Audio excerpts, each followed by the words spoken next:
Vamos a ver este problema que dice que hay que buscar la ecuación de la carga en el capacitor en un circuito de LRC serie, donde el inductor es de 1 medio de Henry, el resistor es de 10 ohmios, el capacitor es de 0.01 faradios y una fuente constante de 150 voltios. Nos dan las dos condiciones iniciales, que son estas dos. Y también nos preguntan que qué pasa con la carga en el capacitor cuando ha pasado mucho tiempo. Entonces, en primer lugar, tenemos que aplicar la ecuación diferencial para el problema que nos está planteando, el cual es esta. La segunda derivada de la carga para el inductor, la primera derivada de la carga para el resistor y lo que es la carga por 1 sobre la capacitancia. Sustituimos valores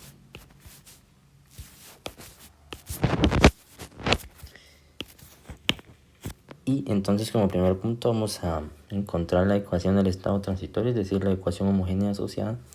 Es decir, vamos a igualar esta parte a 0, como la estamos viendo aquí, y vamos a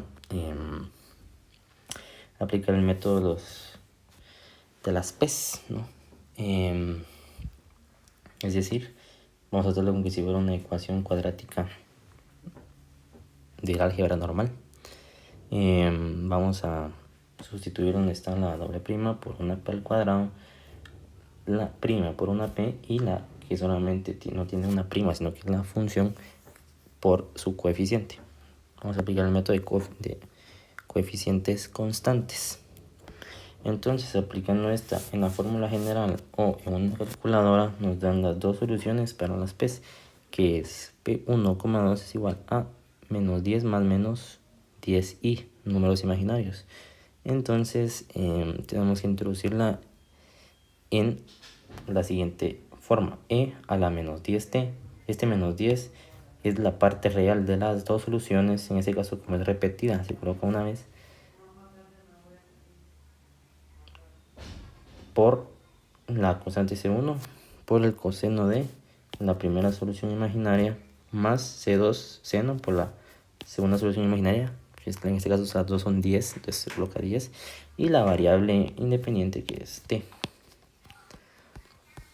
Entonces, siguiendo con el problema, vamos a encontrar la ecuación del estado estable, para lo cual vamos a utilizar el método de familias. En este caso, como tenemos de que la fuente es constante, es de 150 voltios, podemos aplicar de que Q parcial es igual a A, porque solamente es un número, es decir, es una variable, no tenemos una pues, variable como lo puede ser X o T, porque en este caso en esta solución no aparece por ningún lado solamente un número constante, como lo puede ser 1 o 2, es decir, no existe. Entonces, por lo tanto, sí es linealmente independiente y por lo tanto podemos aplicar la más sencilla, que es esta. Entonces, tenemos que encontrar las dos derivadas. ¿Por qué las dos derivadas? Porque aquí tenemos la segunda derivada, la primera derivada. Entonces, la primera derivada, la derivada de una constante de 0 y la segunda derivada, por lo tanto, también va a ser 0. Sustituyendo esto en la ecuación diferencial, nos queda de que 150 es igual a 1 medio por la segunda derivada, que es 0, la primera derivada, que es 0, y 100a. ¿Por qué? Porque eso ya lo pasamos a, si hacemos esta división, va a quedar de que c por q, pero ¿quién es q? Es a, ¿no? Entonces esto se va igual a 0, esto se va igual a 0, entonces 150 es igual a 100 por a, entonces despejando a, 150 sobre 100 es igual a 3 medios. Entonces aquí ya tenemos la ecuación del estado estable para dicho circuito, que es esta, que vemos aquí. Entonces ahora hay que encontrarlo para cualquier instante del tiempo, es decir, tenemos que encontrar los valores de C1 y C2 por medio de las condiciones iniciales, que son esta y esta, utilizando la primera condición inicial, que es la de la carga. ¿Por qué podemos utilizar esta en primer lugar? Porque tenemos ya definido lo que es la ecuación. Ya tenemos de que Q vale 1, T vale 0.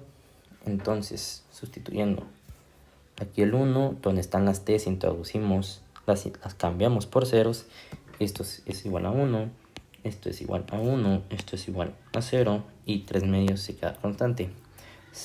Se simplifica, este 0 se va, no se coloca.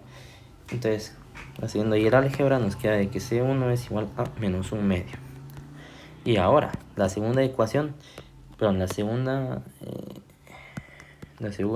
condición inicial es de que I de 0 es igual a 0 amperios, es decir, la corriente. Entonces tenemos que derivar con respecto a t la ecuación de la carga para encontrar la expresión que me dice la corriente en cualquier instante del tiempo para dicho circuito.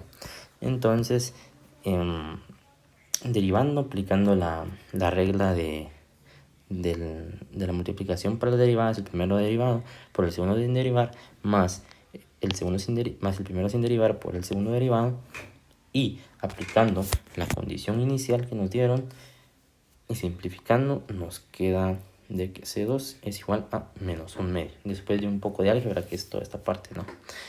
Sencilla. Entonces, sustituyendo ahora los valores encontrados en la solución del estado estable, podemos determinar que la constante C1, si nos damos cuenta, la constante C1 y la constante C2 tienen exactamente el mismo valor. Entonces, donde estaba C1 y C2, vamos a sustituirlo por menos 1 medio. Y aquí lo podemos ver, ¿no? Aplicando un factor común de negativo 1 medio, se nos simplifica a la fórmula que estamos viendo por acá. Entonces, esta es la solución general para la carga en cualquier instante del tiempo para un circuito RLC con una fuente constante de 150 voltios y estos valores de T, esos coeficientes que acompañan a esas variables. Entonces, respondiendo a la otra pregunta que dice qué pasa con la carga del capacitor después de mucho tiempo, vamos a introducir un límite de t cuando tiende a infinito. ¿Por qué? Porque así estamos ejemplificando, estamos haciendo la analogía de que cuando es mucho tiempo estamos diciendo que el tiempo es infinito. Entonces, esto es un número muy grande y esto es indefinido porque sabemos de que los senos y los cosenos solamente son periódicos y están definidos entre menos 1 y 1. Entonces esto es indefinido, por lo tanto es 0 más 3 medios de la C, que es la capacitancia. Entonces podemos concluir que después de mucho tiempo, para este circuito y el capacitor en específico, después de mucho tiempo, la carga va a estar dada por 3 medios de la capacitancia.